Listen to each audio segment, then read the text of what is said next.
여러분 안녕하십니까? 수요잡담 시간이 돌아왔습니다. 오늘은 지난 3주에 걸쳐서 하고 있는 얘기를 마무리 짓겠습니다. 유대인의 눈으로 읽어본 예수의 비유, 그 중에서도 선한 사마리아 사람의 비유를 우리가 읽고 있습니다. 소개해드렸지만 이 에이미지 러빈이라고 하는 이 유대교인이고 신약성서 학자의 책을 소개하고 있는데, 그 책에 들어있는 예수의 비유에 대한 해석 가운데 특히 선한 사마리아 사람의 비유를 유대교인의 눈으로 읽으면 어떻게 읽을 수 있는가 하는 것을 살펴보고 있습니다. 지난주에 또 한 분이 그 영상을 보시고 질문을 하셨습니다. 듣고 나서 느끼신 점과 또 질문을 하셨는데, 일단 유대인의 눈으로 읽어보는 예수의 비유가 그렇게 썩 마음에 들진 않는다, 이런 말씀을 하셨어요. 예, 마찬가지입니다. 저도 유대인의 눈으로 읽어야 한다고 생각하지도 않고, 또 기독교인의 눈으로 아직까지 비유를 읽은 그 해석이 잘못됐다고 생각하지는 않습니다. 그렇지만 예수께서 기원후 1세기에 유대인으로 태어나셔서 당연히 유대교인으로 사셨고, 역사적 예수가 그렇다는 얘기입니다.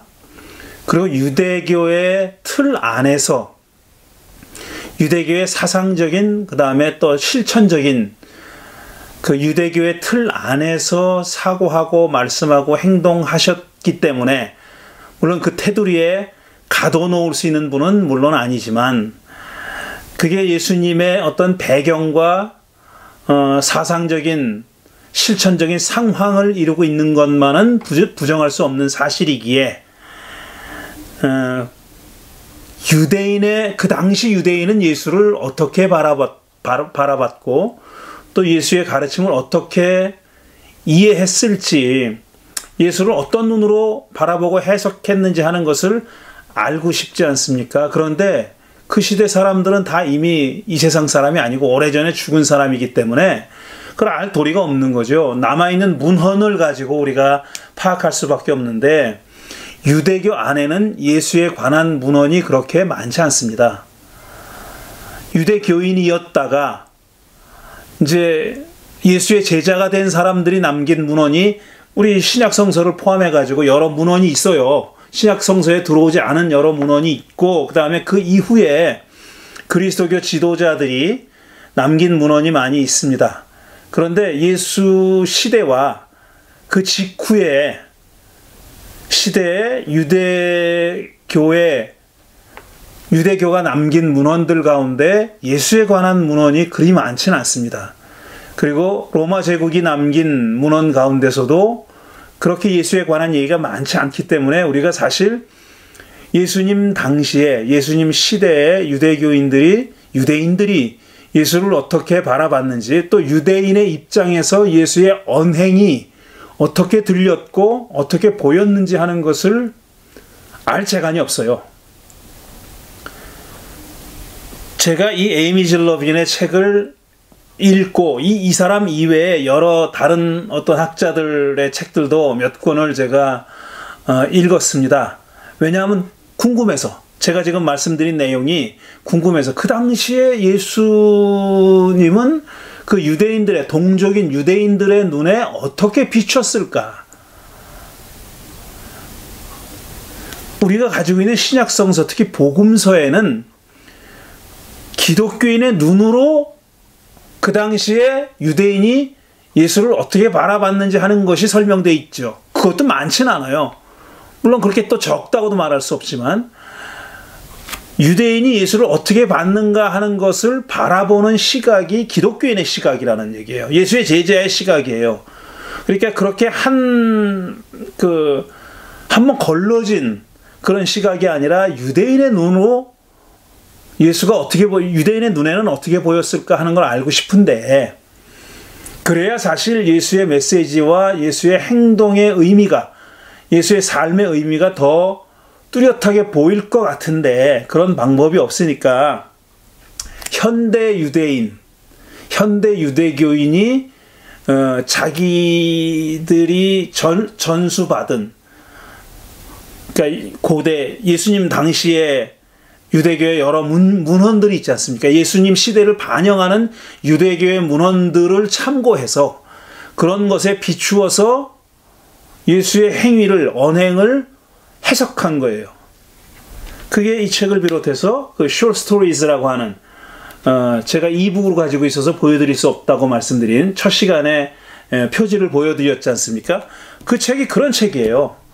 그러니까 현대 유대교인이, 에이미 지 러빈이라고 하는 현대 유대교인이자 신약성서 학자가 예수 당시에 기록되고 전수된 유대교 문헌에 비추어서 복음서를 이해하고 그 다음에 예수의 언행을 이해해 보려고 노력한 그런 책입니다. 제가 그 책의 내용을 소개해 드리는 거예요. 그러니까 사실 제가 지금 말씀드린 내용은 그냥 참고사항이지 이게 옳다는 건 아니에요. 근데 저는 이 참고서, 이분의 서적을, 이분뿐 아니라 다른 분들도 제가 포함시켜서 말할 수 있는데, 그런 유대교인들, 예수 시대를 연구하는,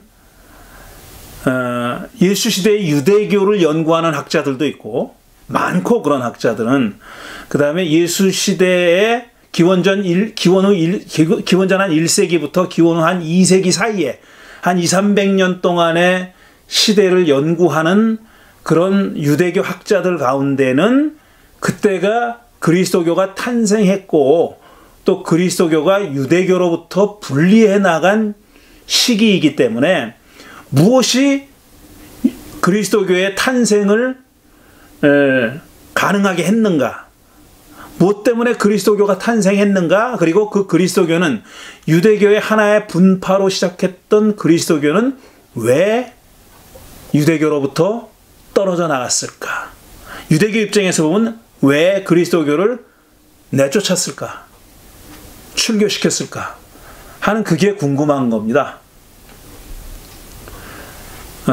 그런 궁금증을 해소하는 그런 시도의 일환으로서 이 에이미 지 러빈이 예수의 비유를 유대인의 눈으로, 그 다음에 그 당시의 유대인의 눈에는 어떻게 비춰졌을까 하는 것을 연구한 책을 소개해 드리는 겁니다. 제가 지난주까지는 그래서 처음에는 유대교가 첫 시간에는 우리 그리스도인이 가지고 있는 유대교와 유대인에 대한 이해는 주로 신약성서에서부터 비롯됐는데, 그것도 신약성서를 진지하게 읽고 연구하는, 일종의 연구를 하는 신자들 빼놓고는 신약성서로부터 직접 얻은 지식이 아니라 목사의 설교나 성경 공부나 이런 데서 간접적으로 얻은 지식이 대부분이라고 말씀드렸고, 그런데 그 지식은 사실상 왜곡된 것이 많다는 겁니다. 그러니까 여러분들에게, 기독교 교인들에게 그런 얘기를 해주는 목사들이나 성경 공부 리더들이 그 당시에 유대교에 대해서, 유대인에 대해서 깊이 알고 하는 얘기가 아니라 정말 너무 스테레오타입한 그런 얘기들만 해줬다는 거죠. 그래서 우리가 유대교와 유대교인들을 오해하고 있는 측면이 많다는 겁니다. 그리고 신약성서 자체도 어떤 선입견과 편견을 가지고 있습니다. 그들의 눈으로 바라본 거죠. 그러니까 초기 기독교인들의 눈으로 바라본 거예요. 이건 누구도 피할 수 없는 거예요. 남의 눈으로 세상을 볼 수는 없는 거거든요. 자기 눈으로 바라보는 거기 때문에, 그래서 자기가 어떤 주체가 돼서 전혀 편견에서부터 어떤 선입견에서부터 자유로울 수가 없기 때문에 초대교회 교인들의 눈으로 유대교를 바라본 거예요. 그런데 참 안타깝게도 얼마 지나지 않아서, 예수님이 죽고 나서 얼마 지나지 않아서 유대교와 교회 사이에는, 그리스도 교회 사이에는 틈이 벌어지기 시작했고 서로 갈등하기 시작했어요. 그러니까 복음서가 기록됐을 당시 혹은 조금 더 거슬러 올라가서 바울이 사역했던 당시에 이미 그리스도교와 유대교는, 교회와 유대교는 어느 정도 간극이 생겼단 말이죠. 그러니까 서로 적대하고 갈등하고 있는 상대방을 좋게 보기가 어렵잖아요. 그러니까 나 자신을 정당화하기 위해서, 내 자신이 옳다는 것을 확신하기 위해서라도 상대방을 조금 삐딱하게 볼 가능성이 많이 있는 거고, 그것도 신약성서도 거기서 예외가 아니다라는 말씀을 제가 드린 겁니다. 그리고 두 번째 주에는 이제 어떤 질문을 가지고 비유의 내용을, 선한 사마리아 사람의 비유의 내용을 한번 쫙 읽어봤고요. 그 다음에 세 번째로 에이미 질 러빈이 소개한 그녀의 눈으로 선한 사마리아 비유가 어떻게 읽혔는지 하는 것을 소개하기 시작했는데, 결정적인 순간에 가기 전에 멈췄어요. 그 결정적인 대목이 뭐냐면, 왜 제사장과 레위 사람은 강도 만나서 반쯤 거의 죽게 된 사람을 비켜서 그냥 지나갔을까, 피해서 지나갔을까 하는 겁니다. 31절에 보면 마침 어떤 제사장이 그 길로 내려가다가 그 사람을 보고 피하여 지나갔습니다. 32절은 이와 같이 레위 사람도 그곳에 이르러서 그 사람을 보고 피하여 지나갔습니다. 그렇게 돼 있어요. 그러니까 봤다는 거예요. 그러니까 힐끗 봤다는 얘기가 아니에요. 이거는 봤다고 얘기했을 때는 관심을 가지고 본 겁니다. 그냥 이렇게 힐끗 보고 지나갔다는 뜻이 아니라 자세히 본 거예요. 가까이 접근하진 않았지만, 피하여 지나갔지만, 저기 사람이 쓰러져 있네? 왜 쓰러져 있을까? 벌거벗고 있네. 이 사정을 다 인지했다는 거예요. 그 사람이 지금 어떤 사정에 놓여 있는지, 어떤 상황에 놓여 있는지 하는 것을 다 정확하게 인지했다는 얘기입니다. 보고라는 말이 그런 뜻이에요. 그러니까 추측을 했겠죠. 왜 저 사람이 벌거벗고 있을까? 무슨 나치주의자인가? 이렇게 생각하진 않았을 테고, 무슨 나쁜 일이 생겼구나. 그리고 쓰러져 있는 모양을 보니까 지금 살아있으나 생명이 위태한 상태라는 것은 인지했다는 거죠. 그럼에도 불구하고 피하여 지나갔다는 겁니다. 그러니까 질문은, 왜 대체 이들은 제사장과 레위 사람은 그 사람을 보고 피해 지나갔을까 하는 것이 비유를 해석하는 사람이 가장 중요하게 생각한 질문입니다. 왜 그 사람이 피해서 지나갔느냐 하는 거예요. 그 두 사람이 피해서 지나갔느냐 하는 겁니다. 거기에 대해서 그리스도교는 확고한 대답을 가지고 있었던 겁니다. 아직까지. 그 사람들이 피해서 지나간 이유를, 보고도 가까이 다가가지 않고 피해서 지나간 분명한 이유를 알고 있다고 생각했던 거죠. 생각해 온 거죠. 그 이유를 안다고 믿어왔던 겁니다. 그게 뭐냐 하면은 유대교의 율법이에요. 특별히 정결법, 그러니까 purity law라고 하는 정결법 때문이었다. 이렇게 단정적으로 생각해 왔던 거예요. 그리스도교는 그러니까 그 율법 때문에, 유대교가 정말 소중하게 여기고 있는, 중요하게 생각하고 있는 하나님의 계명, 율법, 그 가운데도 정결에 관한 법, 스스로를 부정한 것에서부터 지켜야 한다는, 부정해지지 않아야 한다는, 불결해지지 않아야 한다는 법, 규정, 그리고 불결해지지 않기 위해서, 정결한 상태를 유지하기 위해서 우리가 그들이 해야 했던 그런 지켜야 했던 계명들, 율법들, 이런 겁니다. 그게 바로 퓨리티 로의 정결법을 지켜야 했기 때문에, 그 중에서도 특히 이 특별한 사건과 관련돼 있는 정결법의 구체적인 규정은 뭐냐면 시신과 접촉하는 것에 관한 규정들. 그것이 이 제사장과 레위 사람의 발목을 잡았다 이겁니다. 그들이 시신을 보고도, 시신이 아니죠. 강도 만난 사람을 목격하고도 피해서 갔던 이유가 뭐냐 하면은 시신과 접촉하는 것을 금하는 정결법의 한 규정, 그것 때문이었다. 이렇게 확신해 왔습니다. 거긴 거의 이견이 없었어요. 우리가 이름만 대면 알 수 있는 유명한 신약성서 학자들, 예수의 전문가들, 신약성서 전문가들이고 특히 예수 연구의 전문가들이라고 하는 사람들도 거의 예외 없이 이 제사장과 레위 사람이 강도 만난 사람을 보고도 피해서 간 이유는 정결법 때문이었다. 그것도 특별히 시신과 접촉하지 말라고 하는, 접촉해서는 안 된다고 하는 그 규정 때문이었다라고 그렇게 믿어왔습니다. 그게 정설이었어요. 그런데 이 에이미 질러비는 거기에 대해서 의문을 제기하고 있습니다. 정말 그것 때문이었을까 하는 거예요. 이 분이 가지고 있는 의문은 그겁니다. 정말 그것 때문이었을까? 아닐 수도 있지 않을까? 그게 아니었을 수도 있지 않을까라면서 그런 가설을 세워놓고 이제 그 근거를 찾아보는 겁니다. 자, 그 근거 가운데 일단 시신과 접촉하는 것에 관한 규정을 한번 살펴보겠어요. 민수기 5장 2절입니다. 민수기 5장 2절 보면 너는 이스라엘 자손에게 악성 피부병 환자의 고름을 흘리는 환자와 악성 피부병 환자와 고름을 흘리는 사람과 죽음에 닿아 부정을 탄 사람은 모두 진에서 내보내야 한다고 지시하여라. 자, 세 가지 종류의 사람이 나와요. 악성 피부병 환자, 고름을 흘리는 사람, 그 다음에 죽음에 닿아 부정을 탄 사람. 이 세 사람은 모두 진에서 내보내라는 겁니다. 왜냐하면 그 부정이 다른 사람들에게 전염되기 때문에 격리하라는 거예요.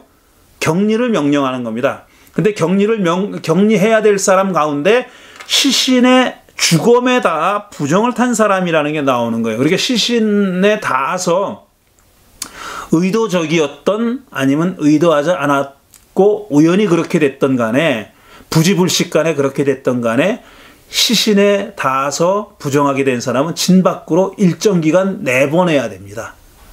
그리고 일정 기간이 지난 다음에 다시 진 안으로 들어오려면은 정결한 어떤 제사를 드려야 하는 겁니다. 이게 근거라고 생각하는 거죠. 민수기 5장 2절. 시신을 접촉해서는 안 되니까 제사장과 레위인이 그 사람을 보고도 혹시 시신일 줄 모르니까 그냥 갔다라고 이렇게 얘기하는 거예요. 그 다음에 비슷한 규정이 또 있는데 민수기 19장 11절부터 13절에도 이런 규정이 있습니다. 어느 누구의 죽음이든 사람의 죽음에 몸이 닿은 사람은 이래 동안 부정하다 그랬어요. 7일 동안 부정합니다.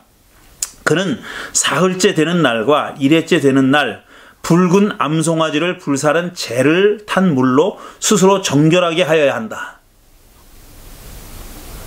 이렇게 되면 정결하게 된다고 믿었던 거예요. 그러니까 상당히 이 과학 시대에 사는 사람으로서는 이해할 수 없는 거죠. 시신의 몸이 닿았다고 해서 부정하게 됐다는 것도 이해하기 어렵지만 이 사흘째 되는 날과 일회째 되는 날 붉은 암송아지를 불사른 재를 탄 물로 스스로 정결하게 되는 그 물로 씻으라는 얘기예요. 이렇게 되면 또 깨끗하게 된다는 것도 이해하기 어렵죠. 어쨌든 그렇게 된다는 겁니다. 그러면 정하게 될 것이다. 그러나 그가 사흘째 되는 날과 일회째 되는 날에 자기의 몸을 정결하게 하지 않으면 그냥 부정하다. 여전히 부정해진다는 거죠. 누구든지 곧 죽은 사람의 몸에 닿고도 스스로 정결하게 하지 않은 사람은 주의 장막을 더럽히는 사람이다. 그 사람은 반드시 이스라엘에서 끊어져야 한다.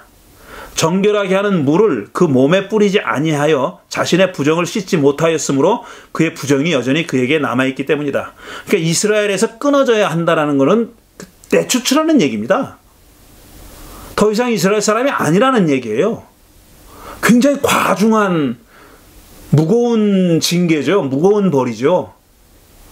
그렇게 벌하라는 겁니다. 그러니까 시신에 접촉하고도 정결례를 치르지 않은 사람은 이스라엘 사람이 아니라는 얘기예요. 굉장히 엄중한 그런 시신을 접촉하는 것과 관련된 계명은 굉장히 엄중한 계명입니다. 그 다음에 이제 제사장에 관한 계명이 있어요. 제사장의 시신 접촉에 관한 계명이 있는데, 그건 레위기 21장 1절과 2절을 보면은 이렇게 되어 있습니다. 주께서 모세에게 말씀하셨다. 아론의 혈통을 이어받은 제사장들에게 알려라. 너는 그들에게 다음과 같이 일러라. 제사장은 누구든지 백성의 주검을 만져 너희 자신의 몸을 더럽히는 일이 없도록 하여라. 자, 제사장은 백성의 주검을 만지면 안 돼요. 자신의 몸이 더러워지는 거예요. 만지지 말아라는 거예요. 이건 뭐 어떤 예외가 없는 것처럼 보여요. 그렇지만 2절 보면 가장 가까운 살붙이 곧 어머니나 아버지나 아들이나 딸이나 형제의 주검은 괜찮다 그랬어요.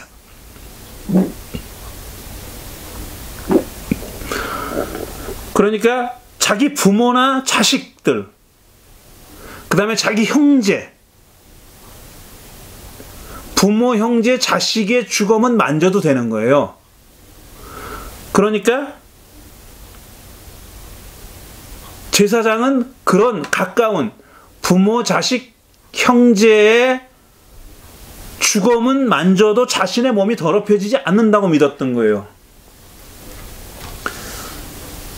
그러니까 이것만 봐도 주검 자체가 그 사람을 부정하게 하는 힘이 있다고 믿었던 건 아니죠. 예외가 있으니까. 이런 예외의 경우를 보면은 그 주검 자체에 사람을 부정하게 만드는 힘이 있다고 믿었던 것은 아니라고 알 수 있습니다. 다른 뭔가가 있는 겁니다. 그러니까 다른 뭔가가 있는 거예요. 어쨌든 제사장은 그 어떤 주검도 만져서는 안 되는데 단 자기 부모, 형제, 자식의 주검은 만져도 된다. 여기 지금 누가 빠졌어요? 가까운 살붙이 곧 어머니나 아버지나 아들이나 딸이나 형제의 주검은 괜찮다. 아내가 빠졌죠. 아내의 주검은 만지면 안 되는 겁니다. 이 규정에 따르면 그래요. 이런 내용이 있어요. 그러니까 제사장은 어쨌든 자기의 가까운 살붙이 이외에 어떤 주검도 만져서는 안 되는 겁니다.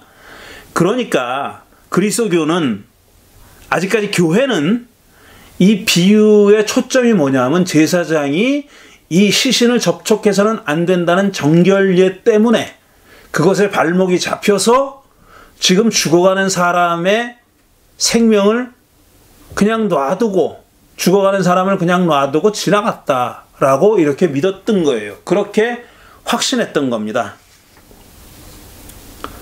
그런데 이 에이미 질러빈이 이런 질문을 하는 겁니다.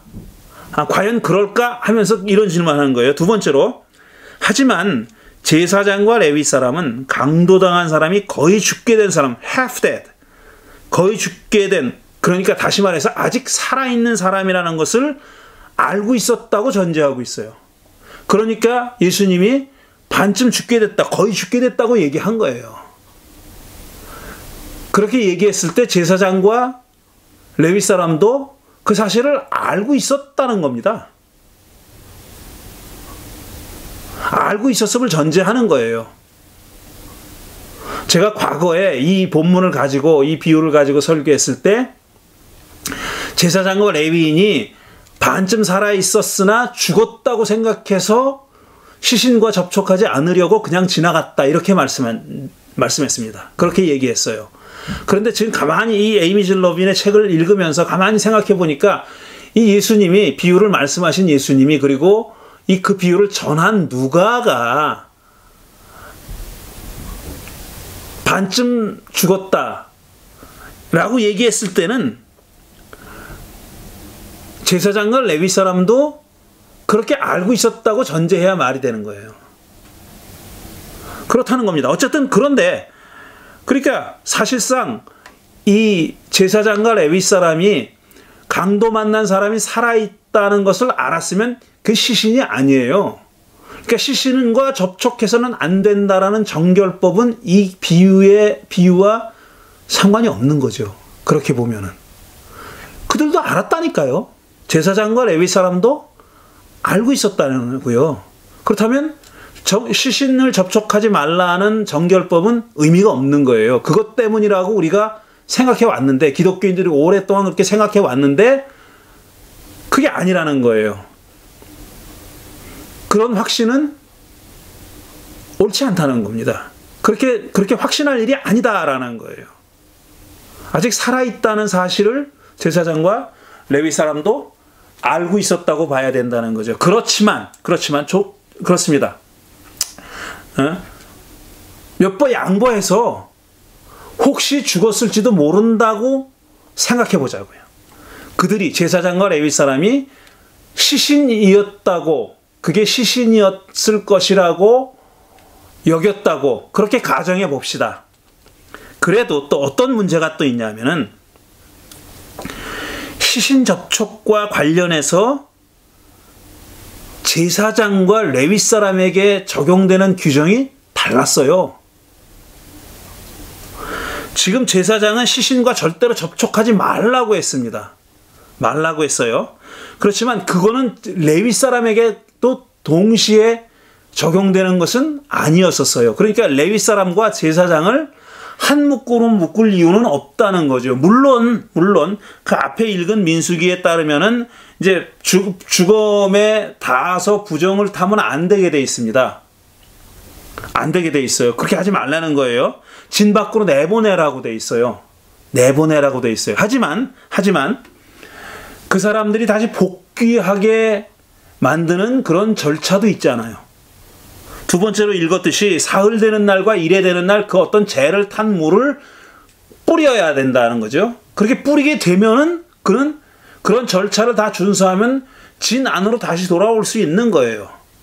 그러니까 이 제사장과 레위 사람이, 제사장은 그렇다 치자고요. 그러니까 제사장은 이 시신과 접촉해서는 안 된다, 특별한 사람이다 라고 치지만, 레위 사람은 제사장이 아닙니다. 이 사람은. 그러니까 일반 이스라엘 사람들에게 적용되는 법을 가지고 있는 사람입니다. 그러니까 레위 사람이 만약에, 그러니까 몇 번 양보해서 그가 죽은 사람일지도 모른다고 해도 그 사람에게는 회복할 수 있는 길이 있는 겁니다. 민수기 19장이 규정하는 그런 규정이 있는 거예요. 지금 사람이 죽어가고 있어요. 혹은 죽었을지도 몰라요. 죽어가고 살아있을지도 모르고. 근데 그 사람을 이렇게 7일 동안 진 밖에 나가 있어야 하는 그 규정을 지키기 위해서, 정결례를 지키기 위해서, 이렇게 시신을 접촉하지 말라는 규정을 지키기 위해서 혹시 살아있을지도 모르는 사람에게 접근하지 않았다라는 것도 좀 이해하기 힘든 일이다 하는 거죠. 그러니까 사실 이런 것을 보면 제사장과 레위인에 적용되는 규정이 달랐기 때문에 정결법을 뭉뚱그려서 이 두 케이스에 동일하게 적용하는 것은 옳지 않다. 그건 정당하지 않다라고 에이미 질러비는 주장하는 겁니다. 일리가 있지만 완전히 설득되지는 않지요. 근데 어쨌든 귀찮은 거 아니야. 7일 동안 진 밖에 나가 있어야 되는 건 그건 쉬운 일이야 라고 생각할 수 있잖아요. 그러니까 그냥 지나가자. 죽었을지도 모르는데 만일 죽었다면은 내가 시신을 접촉한 게 되고, 그렇다면은 레위인의 경우, 그렇다면은 내가 7일 동안 진 밖에 나가 있어야 되고, 사흘째 되는 날, 일회째 되는 날에 그 재를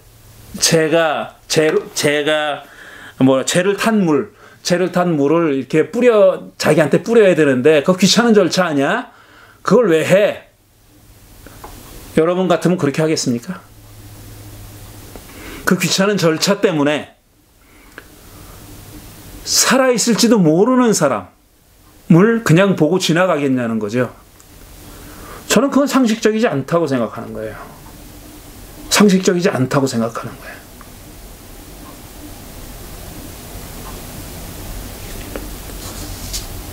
또 있습니다. 이 에이미 질러빈이 얘기하기도 했고, 그 다음에 사실 이 신약성서의 이 비유를 꼼꼼히 읽은 사람들 혹은 신약학자들도 얘기하고 있는 바예요. 그게 뭐냐면은, 네 번째로, 무엇보다 제사장과 레위 사람은 예루살렘으로 여리고로 내려가던 중이었으므로 죄의적인 정결 상태를 유지할 필요는 없었습니다. 그러니까 이 사람들이 여리고에서 예루살렘으로 올라가는 중이었다면, 다시 말해서 성전에 가서 제사를 드릴 참이었다면, 제사를 드려야 하는 처지였다면 이 시신을 접촉하지 말아야 한다는 정결례를 지킬 이유가 있었다는 겁니다. 하지만 예루살렘에서 여리고로 내려가던 중이었기 때문에 그 내려가던 중이라는 동사는 명백합니다.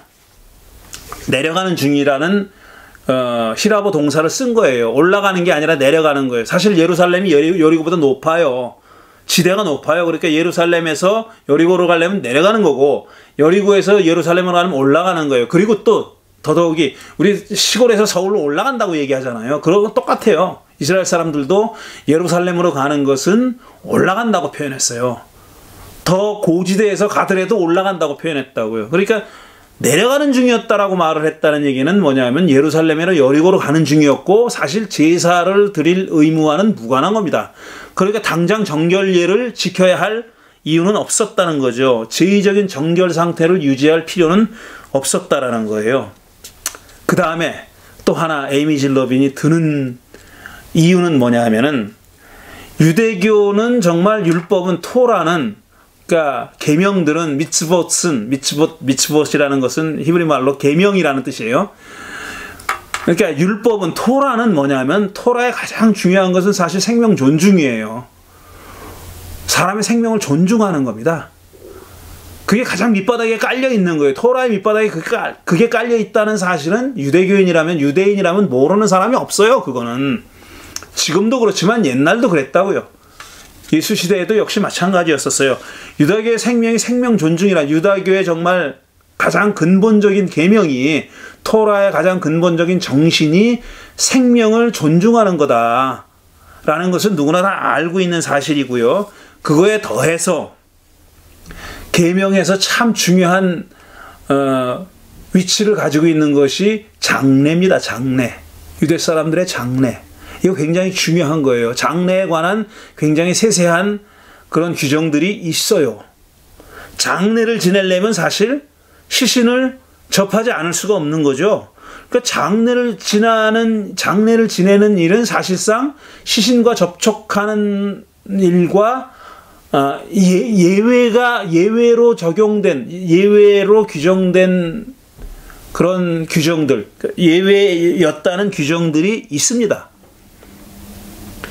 물론 우리 구약 성서에는 그런 게 없어요. 그렇지만 유대교 문서들에 보면은 장례가 굉장히 중요한 예전이었고 절차였고, 유대교인에게 있어서 또 장례를 지내려면은 그 책임자들이, 담당자들이 시신을 접촉하지 않을 수 없었기 때문에, 접촉했어야만 했기 때문에 그건 예외 규정으로 뒀다는 겁니다.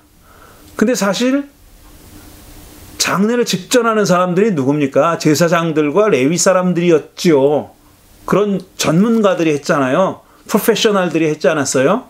그러니까 그 사람들에게 장례를 직전할 때는 시신을 접촉하는 것에서 예외를 두는 그런 규정들이 있었다는 거죠. 그러니까 그 유대교의 어떤 구전, 전통, 트래디션, 그러니까 유대교 계명에 대한, 토라에 대한 랍비들의 해석이죠. 그 해석이 굉장히 그 합리적인 내용들도 많이 들어 있습니다. 그 안에는.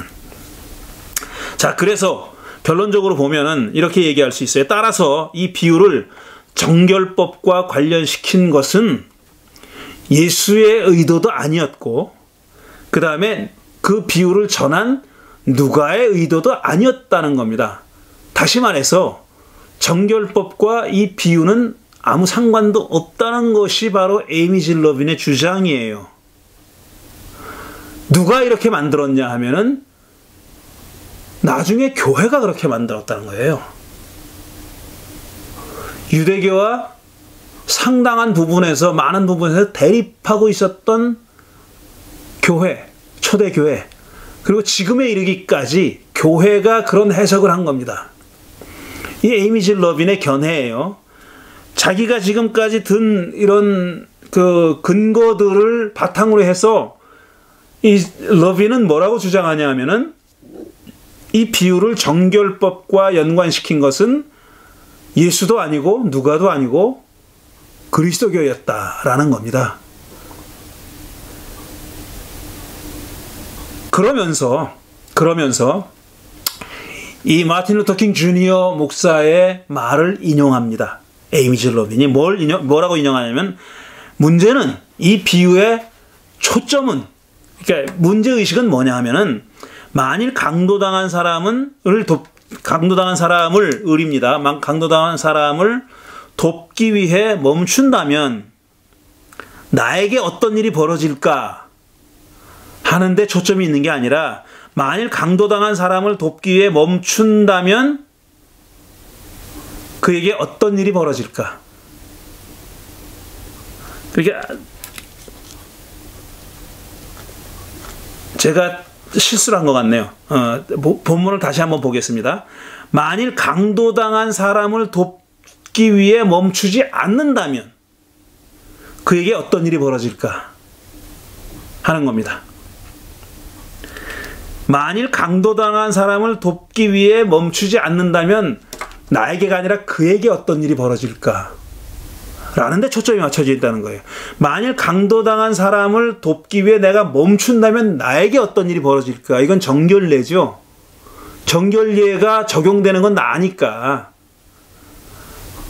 거기에 초점이 있는 게 아니라, 만일 강도당한 사람을 돕기 위해 내가 멈추지 않는다면 그에게, 강도당한 사람에게 어떤 일이 벌어질까를 말하려는데 이 비유에 초점이 놓여 있다라는 마틴 루터 킹 주니어 목사님의 말을 에이미즈 러빈은 인용하고 있습니다.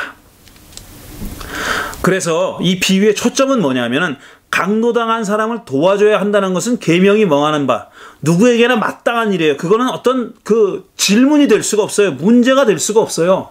그건 물음이 될 수가 없어요. 강도당한 사람을 도와야 한다. 그거는 누구에게나 적용되는 그런 도덕이고 윤리라는 거죠. 그건 인간으로서 마땅히 해야 할 바다 하는 거죠. 그거는 유대인이건 유대교인이건 아니면 그리스도인이건 그리스도교인이건 뭐 상관이 없다. 어떤 교인, 무슬림이든 아니면은 뭐든 간에 무신론자든 상관없다는 거예요. 그건 누구에게나 다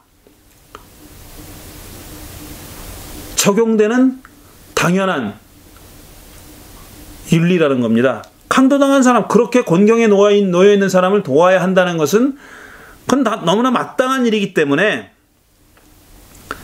이 비유의 초점은 왜 제사장과 레위 사람이 그냥 지나갔을까 라는 데 있는 것도 아니고, 왜 사마리아 사람은 도와줬을까 라는 데 있는 것도 아니고, 왜 그 사람이 하필 사마리아 사람이었을까 하는 데 있다는 겁니다.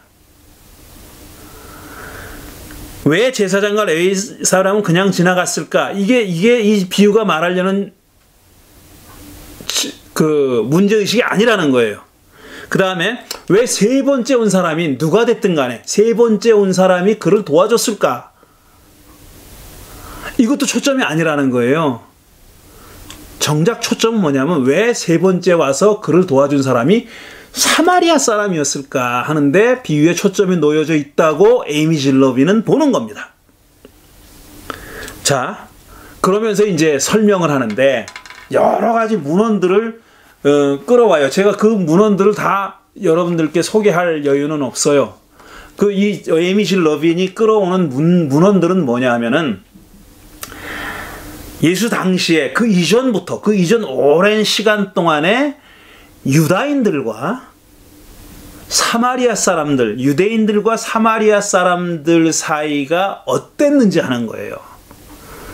유대인들과 사마리아 사람들이 사실 서로 갈등하고 있었다, 서로 미워했다, 증오했다, 이 정도는 다 알고 있지 않습니까? 여러분 다 알고 계실 거예요. 사이가 좋지 않았습니다, 그 사람들은. 그리고 사실 솔로몬이 죽고 나서 바로 나라가 갈라지잖아요. 남쪽 유다와 북쪽 이스라엘 10지파가 글로 갔어요. 10지파가 북쪽 이스라엘로 가서 나라가 갈라졌습니다. 남쪽에는 유다 지파만 남아있는 거예요. 유다와 베냐민 지파. 그러니까 왜냐하면 그 두 지파만 남아 있는 거예요. 그리고 북쪽으로 나라가 갈라진 북이스라엘을 형성하고 있던 지파는 10개 지파, 나머지 10개 지파가 그렇게 형성하고 있었어요. 그리고 그들이 그렇게 공존하고 있는 동안에도 그렇게 사이가 좋지 않았어요. 물론 사이가 좋았을 때도 있고 상대적으로 좋았을 때도 있고 악화됐을 때도 있지만 대체적으로 사이가 좋지 않았습니다. 좋지 않고 있다가 않은 상태에서 기원전 722년에 아시리아 제국이 북쪽 이스라엘을 침공해서 멸망시켜버려요. 그리고 나서 거기에 이제 저항하는 힘을 약화시키기 위해서 거기 있는 이스라엘 사람들을 제국으로 끌고 가가지고 막 분산시켰어요. 그리고 그 이스라엘 땅에 다른 족속들을 데려다가 거기로 이주시켰어요. 그러니까 말하자면 혈통이 섞인 겁니다. 단일 민족이 아니게 된 거예요. 피가 섞였어요. 근데 유다 지파로 구성되어 있는 남유다는, 남쪽 왕국 유다는 그로부터 한 150년 후에 587년에 신바벨론 제국에 의해서 멸망당합니다. 근데 바벨론 제국은 그런 정책을 쓰지 않았어요. 유다의 어떤 지도층에 있는 소수의 사람들을 바벨론으로 붙잡아갔습니다. 왜냐하면 저항하지 못하게 리더들을 잡아간 거예요.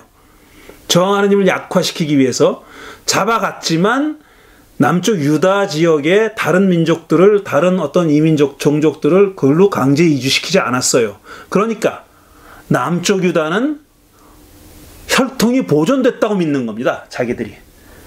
그리고 북쪽 이스라엘은 그들 눈에, 유대인들의 눈에, 유다인들의 눈으로 보면은 굉장히 피가 더럽혀진 그런 족속들이에요.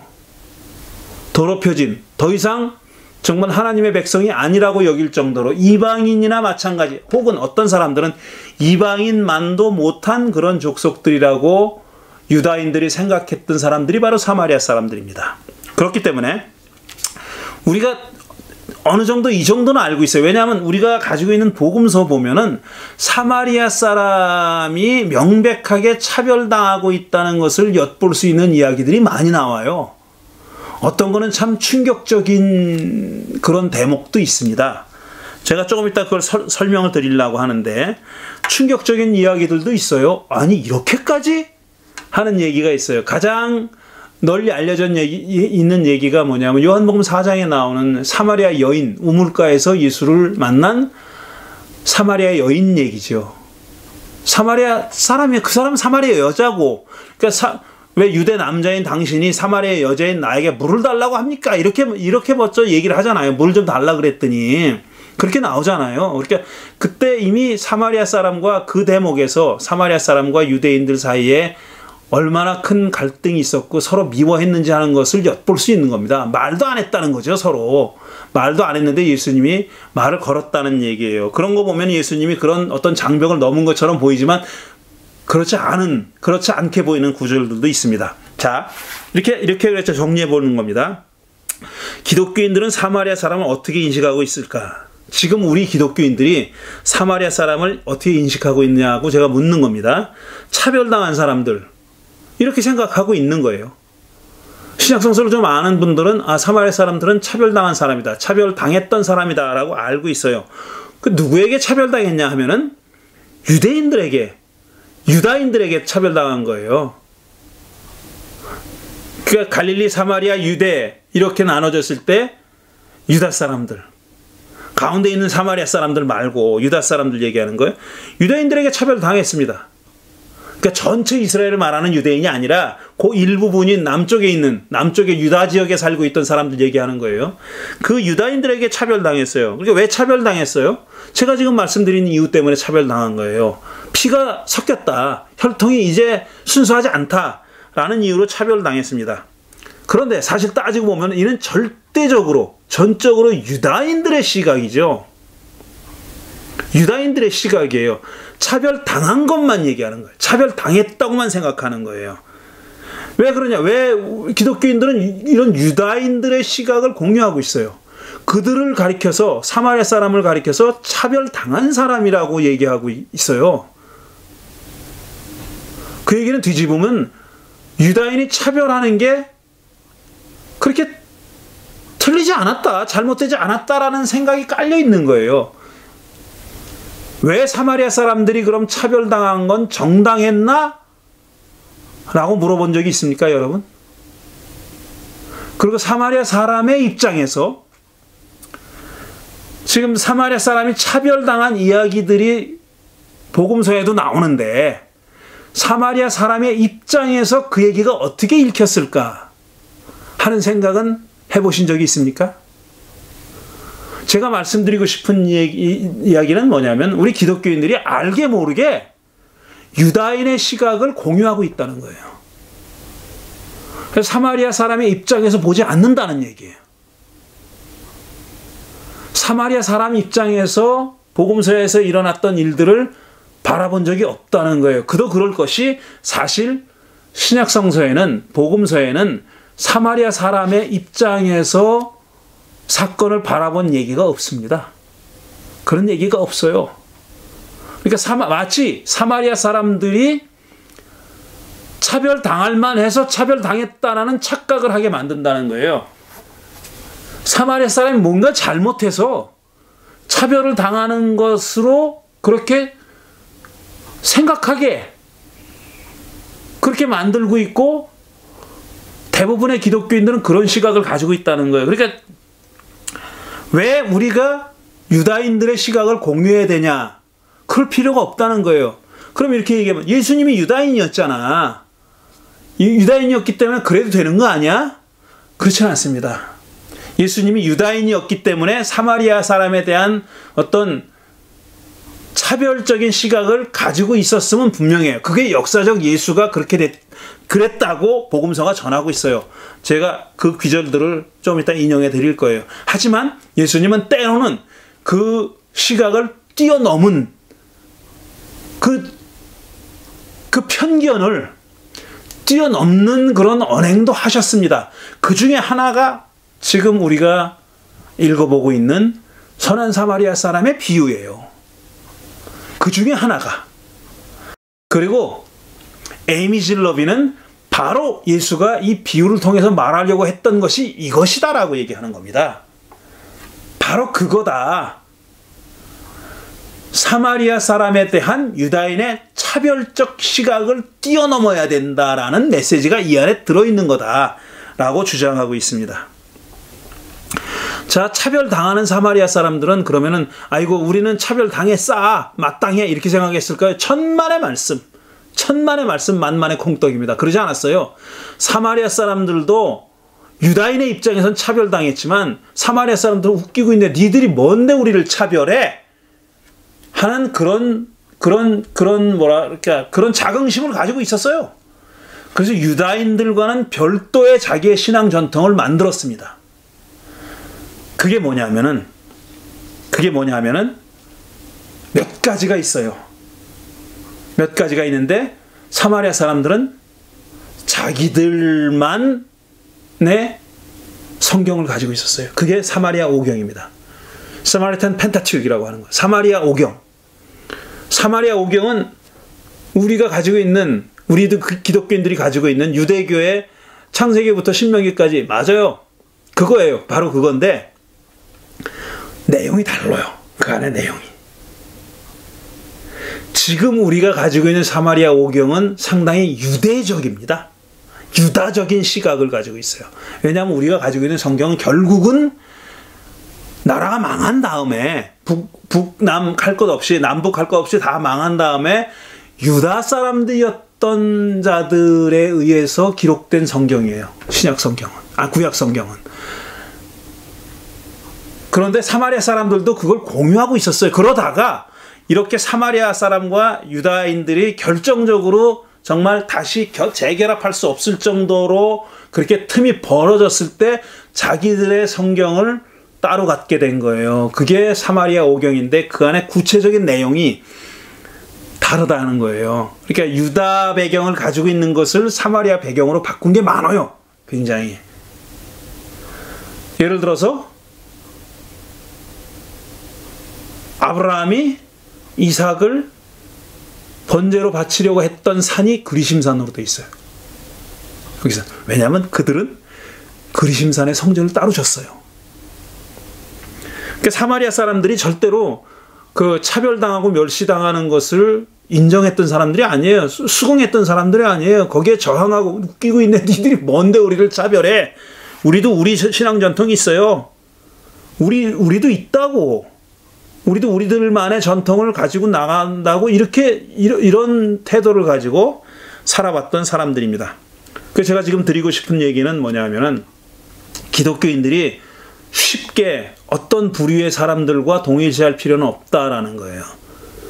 우리가 신약성서를 읽으면서 은연중에 사실 신약성서도 그렇게 쓰여있는 부분이 많기 때문에 은연중에 사마리아 사람과 유다인의 관계에서 유다 사람들과 자기를 동일시하는 그런 경우가 종종 있습니다. 그래서 사마리아 사람들을 그렇게 차별당해도 되는 사람들, 그 중에서 특출난 사람들만 이렇게 차별을 인정하지 않고 저항했다고 생각하는데 그렇지 않다는 겁니다. 그렇지 않다라는 거예요. 당시 유다인들과 동일시할 이유가 하등의 이유가 없다는 거고, 사실 예수가 이 비유를 말한 이유는 유다인들과 사마리아인들 사이에 존재했던 갈등과 증오 때문이었다 라는 주장을 에이미 질 러빈이 하고 있는 겁니다. 그 당시에 사마리아 사람과 유다 사람들의 갈등의 수위가 어느 정도였냐면은, 서로 적대하는 수위가 어느 정도였냐면은, 예수의 비유를 듣고 있던 청중들은, 그러니까 유다 사람입니다. 지금 유다 사람이에요. 예수의 제자들은 죄다 유다 사람, 갈릴리 사람과 유다 사람이에요. 갈릴리 사람은 유다와 동일시하는 사람이고, 가운데 있는 사마리아 사람들을 이제 차별했던 거거든요. 그러니까 이 비유의 청중들은 이런 생각을 가지고 있었다는 거예요. 사마리아 사람들에게 구조되느니 차라리 죽는 게 낫다라고 생각했을 정도였다. 그럴 정도로 이 사마리아와 유다 사람의 서로 미움의 강도가 그렇게 강렬했다는 겁니다. 내가 그놈들한테 구조되느니 차라리 죽고 말지. 따라서 지난주에도 말씀드렸듯이 그 유대 사람들에게 a good Samaritan이라는 말은, 선한 사마리아 사람이라는 말은 a good murderer, 착한 살인자, 혹은 good rapist, 그러니까 선한 강간자처럼 서로 앞뒤가 안 맞는 말이다. 앞뒤가 안 맞는 말이었다. 물론 예수님이 good Samaritan이라고 부른 건 아니에요. 자비를 베푼 사람이 누구냐고 물어봤죠, 예수님은 율법 교사에게. 근데 이런 질문이 참 유다인들에게는 황당한 질문이었다라는 거죠. 어떻게 사마리아 놈한테 이런 자비를 베풀었다고 얘기해? 어떻게 사마리아 놈이 그런 자비를 베풀었다고 감히 얘기할 수가 있어? 이런 정도의 그런 갈등이었다라는 겁니다.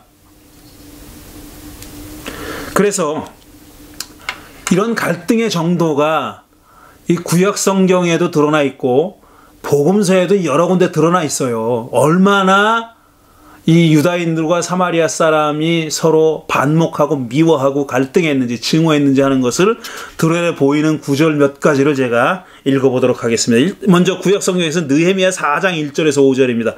느헤미야가 이제 예루살렘 성벽을 재건하는 거예요.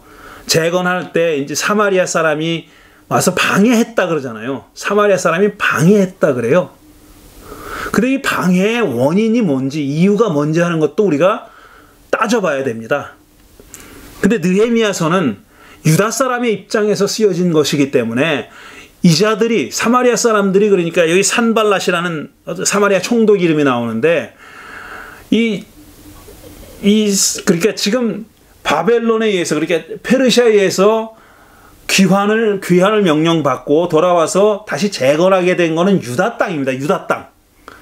작은 범위에 전체 이스라엘이 아니라 유다 땅이에요. 그때 사마리아를 포함해가지고 북이스라엘은, 그러니까 아시리아 제국에 멸망당했던 이 북이스라엘은 그 총독이 다스리고 있었어요. 그러니까 물론 바벨론과 페르시아의 영향을 받는, 거기서 임명된 총독이지만 유다와는 여전히 별개의 행정구역이었다, 이런 얘기입니다. 느헤미야가 하는 말이 우리가 성벽을 다시 쌓아 올리고 있다는 소식을 들은 산발랏, 사마리아 총독입니다. 산발랏은 몹시 분개하며 화를 냈다. 그는 유다 사람을 비웃으며 자기 동료들과 사마리아 군인들이 듣는 데서 힘도 없는 유다인들이 도대체 무슨 일을 하는 거냐? 이 성벽을 다시 쌓는다고? 여기에서 제사를 지내겠다는 거냐? 하루 만에 일을 끝낸다는 거냐? 불타버린 돌을 흙무더기 속에서 다시 꺼내서 쓸 수 있다는 거냐? 하고 빈정거렸다. 성벽을 다시 쌓겠다고 하니까 이 사마리아 총독인 산발랏이 빈정댔다는 거예요. 말도 안 되는 짓 하지 말아라 라고 빈정거렸다는 거예요. 그의 곁에 서 있는 암몬 사람 도비야도 한마디 거들었다. 이게 한패입니다. 산발랏과 도비야는 한패예요. 한마디 거들어. 다시 싸우면 뭐랍니까? 돌로 성벽을 쌓는다지만 여우 한 마리만 기어 올라가도 무너지고 말 겁니다. 이게 과장법이죠. 성벽을 쌓는데 어떻게 여우 한 마리 기어 올라가는데도 무너집니까? 그렇게 허약한 성벽을 쌓는다고 해도 그런 허약한 성벽일 수밖에 없다고 얘기한 겁니다. 그러자 이제 느헤미야가 기도하는 거예요. 하나님께. 우리의 하나님 들어주십시오. 우리가 이렇게 업신여김을 받고 있습니다. 제발 우리에게 퍼붓는 그 욕이 그들에게 되돌아가게 하여 주십시오. 그들은 지금 사마리아 사람을 얘기하는 거예요. 사마리아인, 북이스라엘, 사마리아인을 얘기하는 거예요. 그들이 노략을 당하게 하시고 남의 나라로 끌려가게 하여 주십시오. 그들의 죄를 용서하지 마시고 그들의 죄를 못 본 채 하지 마십시오. 그들이야말로 성을 쌓고 있는 우리 앞에서 주님을 모욕한 자들입니다. 이 정도로 지금 서로 반목하고 갈등하고 서로 미워하는 거예요. 적대하고 있는 거예요. 이미 느헤미야 시대에 이렇게 됐다는 겁니다. 그래서 다시 한번 이 사마리아 사람이 어떤 존재들이었나 하는 것을 정리해 보면은 사마리아 사람은 자기들이 정통 하나님의 백성이라고 믿고 있었습니다. 그랬고 두 번째로 유다인의 토라와는 내용이 다른 자기들만의 토라, 그러니까 사마리아 오경이라고 불리는 이 오경을 가지고 있어요. 그리고 이 사마리아 사람들은 오경 이외의 다른 성서를 하나님의 말씀으로 인정하지 않았어요. 다른 책을, 그러니까 예언서, 시편 이런 걸 인정하지 않았어요. 오로지 사마리아 오경만 성경이라고 하나님의 말씀이라고 인정했습니다. 그랬고요. 어쨌든 자기들의 성경을 가지고 있었고 자기들만의 성경을, 그리고 세 번째로 그리심산에 있는 자기들의 성전에서 따로, 예루살렘이 아니라 그리심산에 있는 성전에서 따로 제사를 드리고 있었습니다. 그러니까 자기 정체성이 분명했던 사람들이고 멸시 차별만을 당했던 사람은 아니라는 거예요. 자기의 어떤 자긍심이 있고 자기가 하나님의 백성이라고 하는 그런 주장을 하고 있었던 그런 사람들이에요. 그런데 그런 사마리아 사람을 심지어 복음서조차도, 또 심지어 때로는 예수조차도 어떻게 인식하고 있었는지, 어떻게 대우하고 있었는지 하는 것을 보여주는 복음서의 구절들이 있습니다. 그 구절들을 제가 몇 군데 읽어드릴게요. 누가복음 9장 51절에서 55절을 보면 이렇게 되어 있어요. 예수께서 하늘에 올라가실 날이 찼다. 그래서 예수께서는 스스로 예루살렘에 가시기로 마음을 굳히셨다. 그는 심부름꾼들을 앞서 보내셨는데 그들이 가서 예수를 모실 준비를 하려고 사마리아 사람의 한 마을에 들어갔다.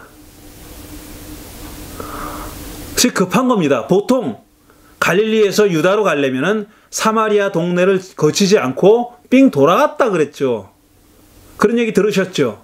왜냐하면 사마리아 사람이 사는 정결하지 않은 부정한 땅을 밟기 싫었던 거예요. 그래서 삥 돌아다니곤 했습니다. 유다 사람들은.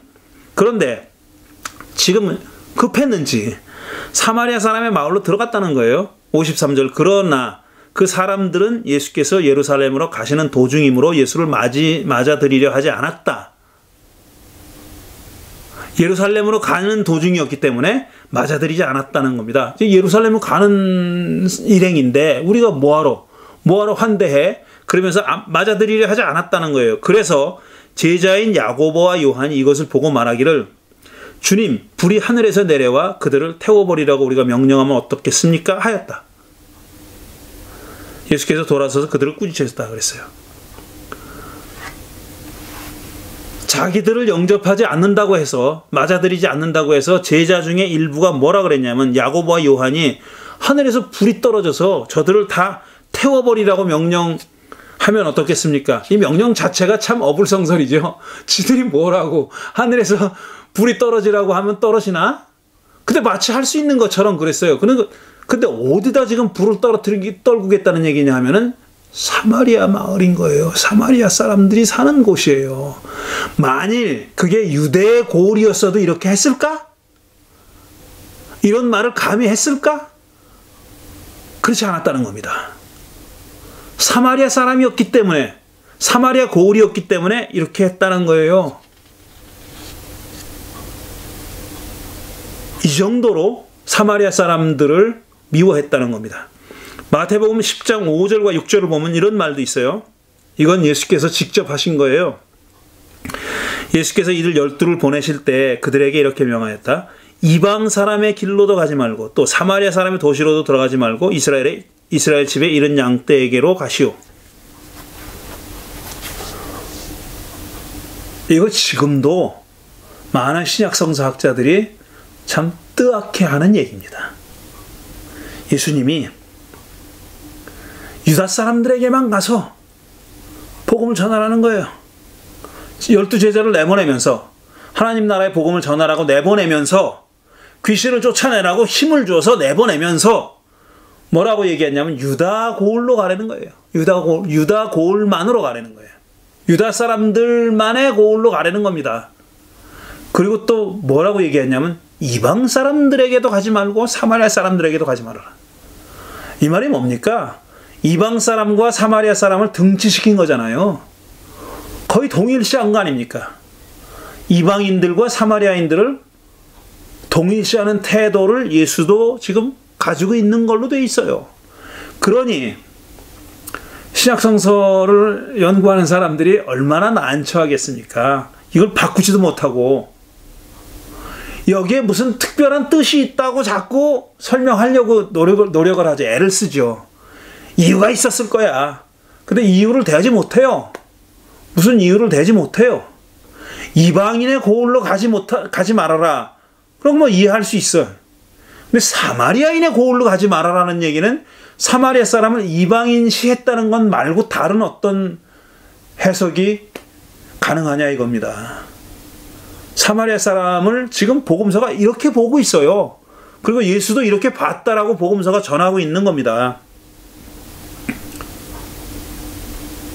기가 막힌 얘기 아닙니까? 그렇게 사마리아 사람과 유다인들 간에 예수는 유다에서 태어나서 갈릴리에서 살았으니까 유다와 갈릴리의 양쪽의 정체성을 가지고 계신 분이에요. 사마리아만 아니에요.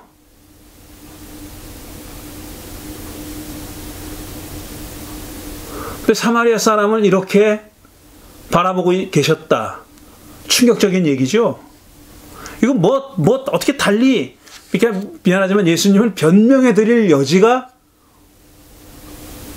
없어요. 그걸 찾지 못하겠어요. 저만 못 찾은 게 아니라 다른 사람들도 마찬가지입니다. 이걸 어떻게 설명할 수 있을까? 이 현실을 반영하는 거예요. 그 당시의 현실이 이랬다는 겁니다.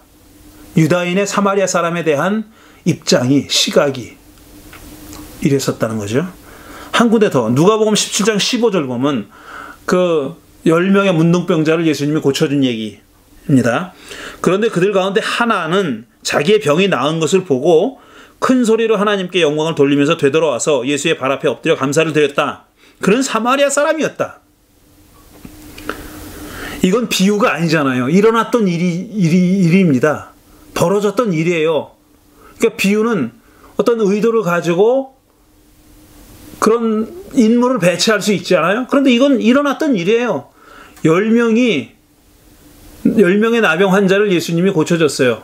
어떻게? 제사장한테 몸을 보여라. 가던 중에 다 고쳐졌다는 거 아닙니까? 그런데 나머지 9명 다 가버렸어요. 제사장에 갔는지 아니면 집으로 갔는지 모르지만 가버렸는데 한 사람만 예수께 돌아와서 고맙다고 감사를 드렸다는 겁니다. 그런데 그 사람이 사마리아 사람이었다는 거죠. 그러니까 사마리아 사람이 유다 사람의 관점에서 보면은 이것도 뜨악한 일이죠. 왜 또 하필이면 사마리아 놈이 왔어? 이런 생각을 하게 만드는 대목이죠. 17절, 그래서 예수께서 말씀하셨다. 10사람이 깨끗해지지 않았어. 그런데 9은 어디 있어? 하나님께 영광을 돌리러 되돌아온 사람은 이 이방 사람 한 명밖에 없어. 이렇게 얘기했어요. 돌아가실 지경이죠. 예수님은 이 사마리아 사람을 이방 사람과 동일시했습니다. 이방 사람밖에 없냐고. 그러니까 이 말은 예수님을 포함해서 당시 유다 사람들이 사마리아 사람에 대해서 갖고 있던 시각이었습니다. 유다 사람들은 사마리아 사람을 이방인 취급한 겁니다. 어떤 점에서는 이방인만도 못하다고 취급했고, 우리를 참 곤혹스럽게 만드는 사실은 뭐냐면 예수도 그런 유다인의 시각을 공유하고 있었다.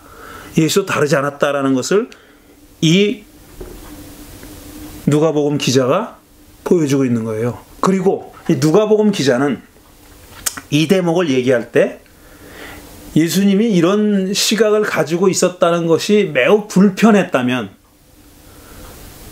바꾸지 않았겠어요?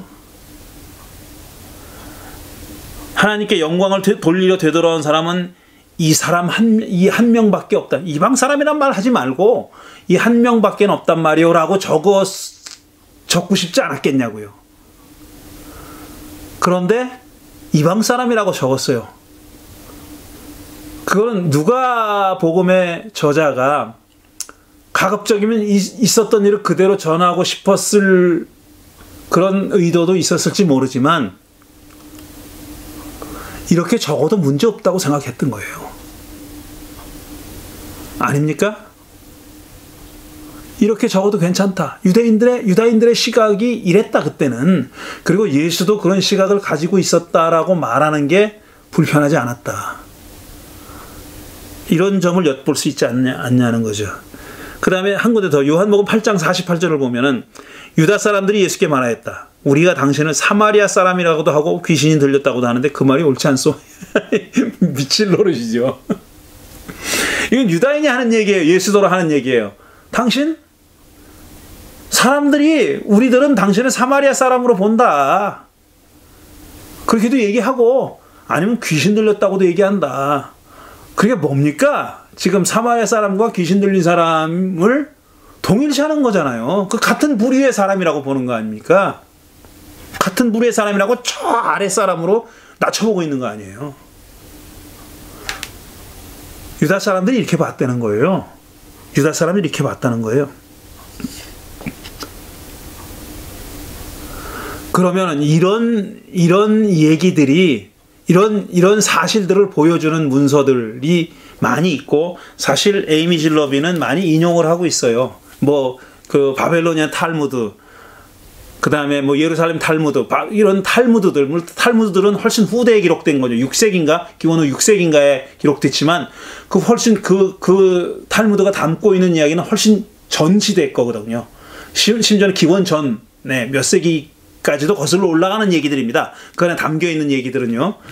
그런데 그런 문서들을 많이 인용을 해요. 많이 인용을 하면서 그 당시 사마리아 사람들이 어떤 사람들이었는지 하는 것, 사마리아 사람들을 유다인들이 어떻게 바라보고 있는지, 초기 랍비 유대교는 사마리아 사람들을 어떻게 봤는지 하는 것들을 얘기하는데, 이 에이미 질 러빈의 말에 의하면은, 주장에 의하면은 그들이 처음부터 이 사마리아 사람들을 이렇게 적대시하는 건 아니라 그래요. 근데 그게 노골적으로 문서적으로 드러난 때는 언제냐면은 기원후 132년에서 135년 사이에 일어난 마지막 유다의 독립전쟁, 바르코프라라는 사람이 주도해가지고 일으킨 마지막 독립전쟁, 거기서도 패하죠. 로마에 패해가지고 완전히 박살이 나는데, 그 전쟁 이후에 그런 문헌들이, 이후의 문헌들에는 사마리아 사람들에 대한 적대감이 두드러지게 나타난다고 얘기하는 겁니다. 그래서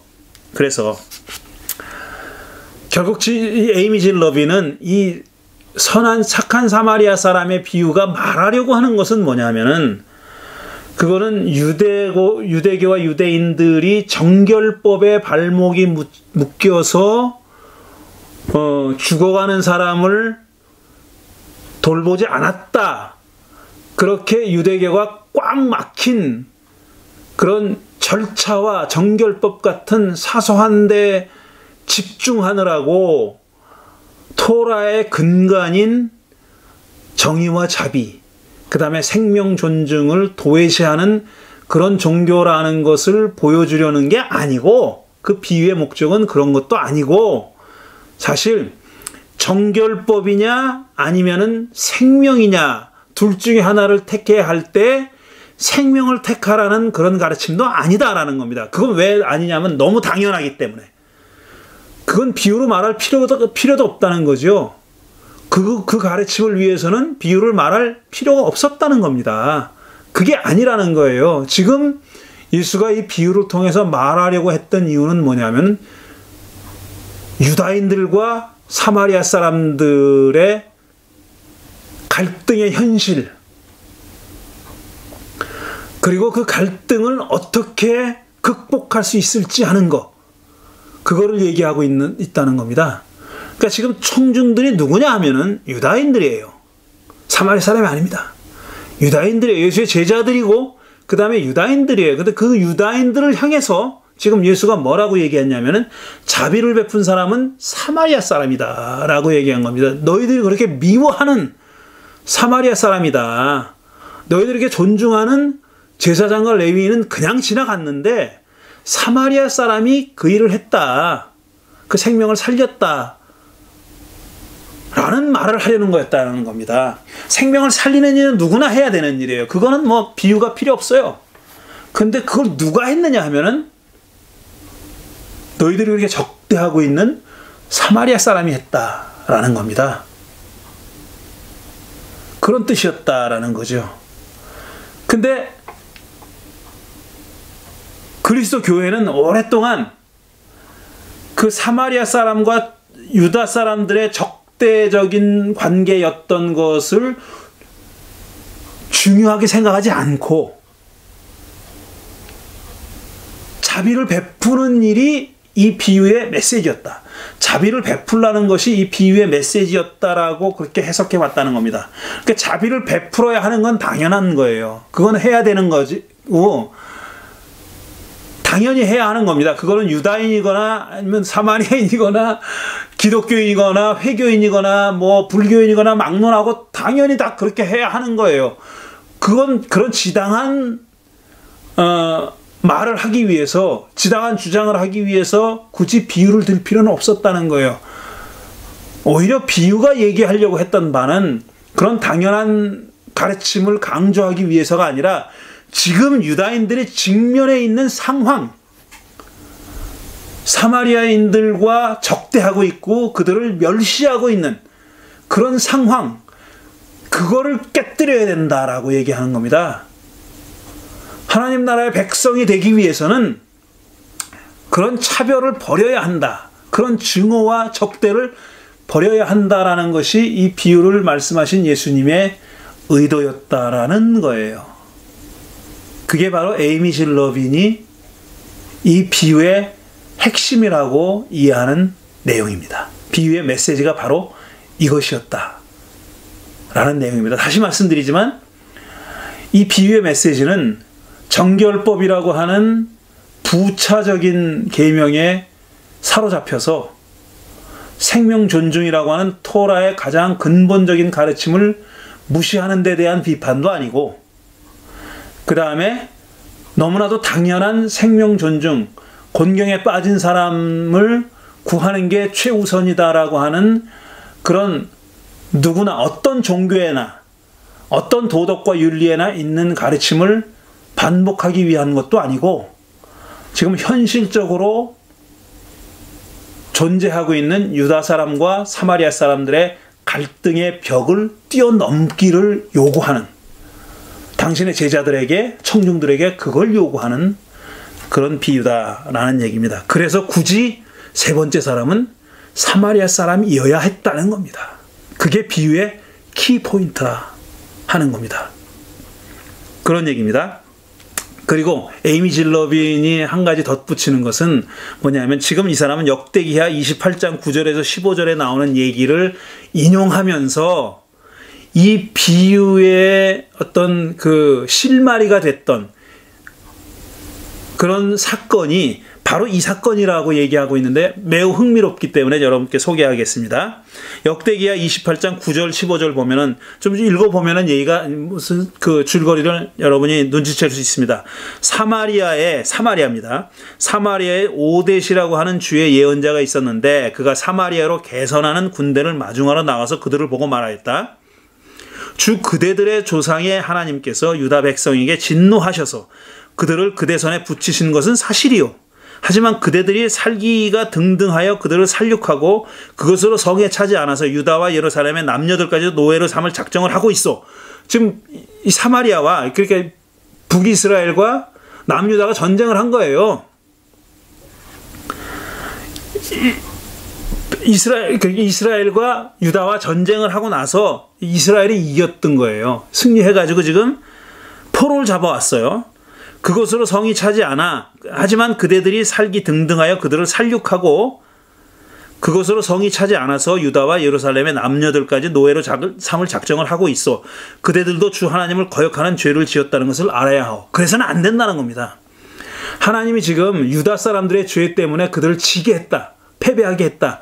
그래서 그들을 죽였고 그 다음에 포로로 잡혀오게 했다는 거죠. 그리고 그래서 사마리아 사람들인 당신들은 살육하는 것으로 성에 차지 않아서 유다와 예루살렘의 남녀들까지 노예로 삼을 작정을 하고 있다는 겁니다. 그건 지나쳤다 이겁니다. 지나쳤다. 그걸 당신들도 주 하나님을 거역하는 죄를 지었다는 것을 알아야 하오. 그대들은 이제 내가 하는 말을 들으시오. 그대들이 잡아온 이 포로들은 바로 그대들의 형제 자매들이니 곧 풀어주어 돌아가게 하시오. 이 예언자가 오뎃이라고 하는 예언자가 이렇게 예언했다는 겁니다. 말했다는 겁니다. 하나님의 뜻이라며 이렇게 전했다는 거예요. 포로를 당장 풀어줘라 라고 했다는 거죠. 그렇게 하지 않으면 주께서 진노하셔서 당장 그대들을 벌하실 것이오 그랬어요. 에브라임 자손의 지도자 네 사람 곧 요하난의 아들 아사라와 무실레못의 아들 베랴가와 살룸의 아들 여히스기야와 하들레의 아들 아마사가 역시 싸우고 개선하는 군대를 막아서서 그들에게 말하였다. 이 포로들을 이리로 끌어오지 마시오. 이런 일을 저질렀기 때문에 우리가 모두 주 앞에서 죄인이 되었어. 지금 이 네 사람은 그 예언자 오뎃이라고 하는 예언자의 말대로 그렇게 행하는 겁니다. 지금 이 포로들을 이리로 끌고 오지 마시오. 이런 일을 저질렀기 때문에 우리가 모두 주 앞에서 죄인이 되었어. 그대들은 우리의 죄와 허물을 더 많게 하였소. 우리의 허물이 이렇게 많아져서 우리 이스라엘이 주의 진노를 피할 수 없게 되었소. 라고 얘기해요. 그러자 무장한 군인들이 이 말을 듣고 포로와 전리품을 백성과 지도자들에게 넘겼다. 말을 들었다는 거예요. 순종했다는 겁니다. 사람들이 위에 네 지도자들에게 포로를 돌보아 주도록 임무를 맡기니 그 네 사람이 전리품을 풀어서 헐벗은 이들을 입히고 맨발로 걸어온 이들에게 신을 신기고 먹을 것과 마실 것을 가져다 주고 상처를 입은 이들에게는 기름을 발라 치료하여 주고 환자들은 나귀에 태워 모두 종려나무성 여리고로 데리고 가서 그들의 친척에게 넘겨주고 사마리아로 되돌아왔다. 어떻습니까? 예수님이 말씀하신 비유와 겹치는 내용들이 많이 있죠. 특히 맨 마지막 절 보세요. 15절 보면은 이 지금 포로로 잡혀온 사람, 그 중에서 특히 부상당한 사람들을 어떻게 돌봐줬다 하는 게 나오잖아요. 신을 신기고 먹을 것과 마실 것을 주고 상처를 입은 자에는 기름을 발라 치료하죠. 기름을 발라 치료해 줬잖아요. 사마리아 사람이 강도 만난 사람을.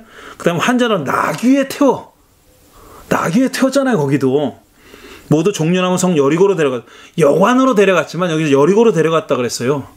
여리고 지금 이게 예루살렘과 여리고 사이에서 벌어진 일이지 않습니까?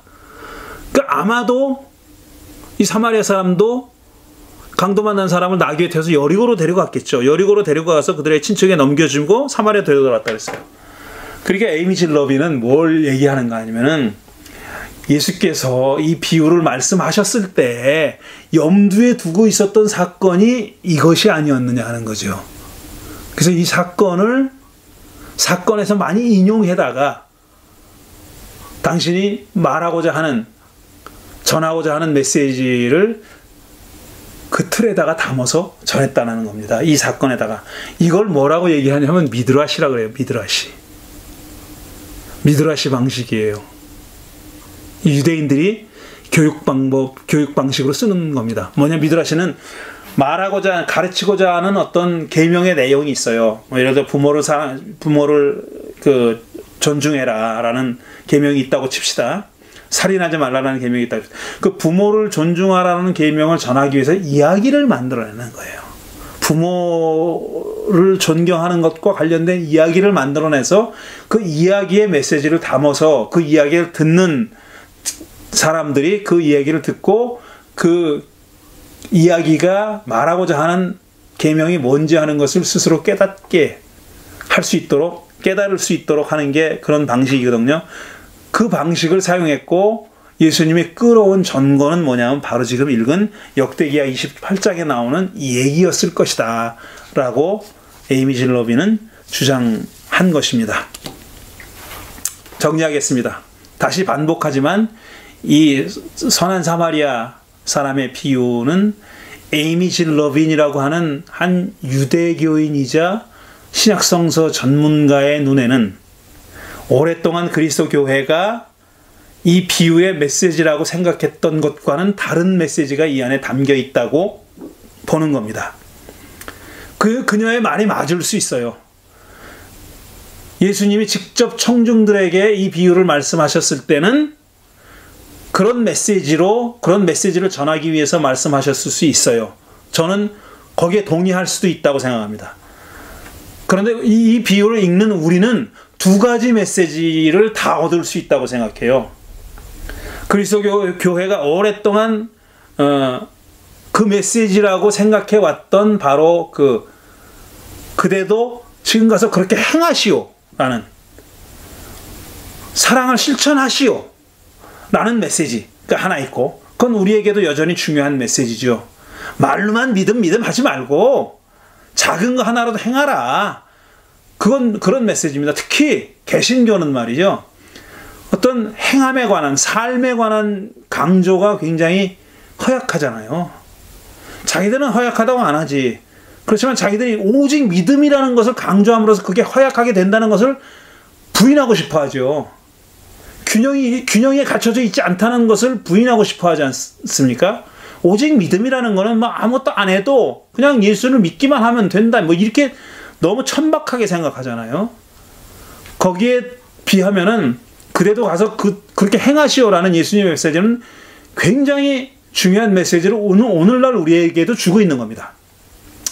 그런 메시지가 담겨 있다고 우리는 받아들일 수 있어요. 거기다 에이미 질러빈이 얘기한 그 메시지도 여전히 우리에게도 유효하다라고 생각하는 겁니다.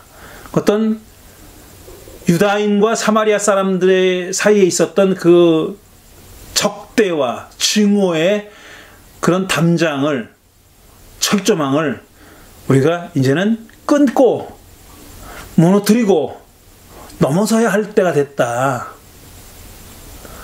그렇게 그대들이 당연한 것으로 여겼던 그 사랑의 행위를 한 사람은 바로 사마리아 사람이었다라는 예수님의 말씀은 우리가 정말 가장 소중하게 생각하는 그리스도의 가치, 복음의 핵심이라고 하는 것을 기독교인이 아닌 다른 사람들이 지금 행하고 있다는 사실을 인정함과 동시에 우리도 그들과 손잡고 그런 복음의 가치를 실현하는 토라의 가르침을, 예수님의 하나님 나라의 복음의 가르침을 실천하는 그런 그리스도인들이 돼야 한다는 그런 메시지를 동시에 이 비유가 전하고 있다고 저는 말씀드리고 싶습니다.